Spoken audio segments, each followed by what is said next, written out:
Good Friday is a shameful day. It is the day when God himself takes all of the hurt and the suffering, all of the shame, all of the sin, all the evil acts and thoughts of the human race upon himself, and descends freely onto the cross to suffer and die, to lift and offer up all those terrible things, so that creation might be set right anew. Now this sounds kind of like an exciting day, and not something to be shameful. After all, it's like I ran up the bill and someone else had to pay it. In fact, it's exactly like that. We ran up the bill, and then God had to come and to pay it.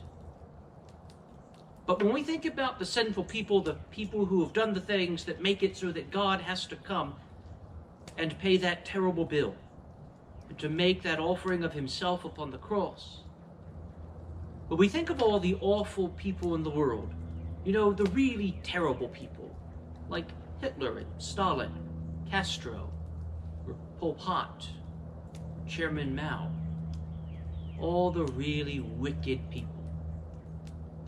The truth is that it wasn't the crowds in Jerusalem crying out for Jesus to be crucified that caused him to have to be crucified, and it wasn't Pontius Pilate, it wasn't even Judas Iscariot who betrayed him, and it wasn't Hitler or Stalin or Pol Pot or Castro or Mao.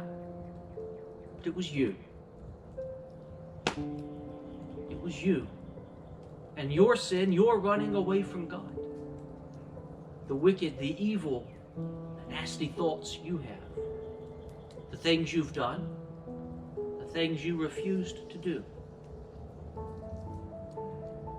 It is your shortcomings that Jesus takes upon himself and offers on the cross. And Jesus ascends the cross and there receives the crown as king forever, on my behalf and yours, so that someday we might rule and be crowned with him in glory everlasting. But know that we are the cause for this great suffering.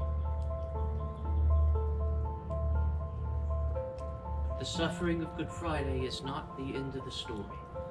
Hope springs eternal. Amen.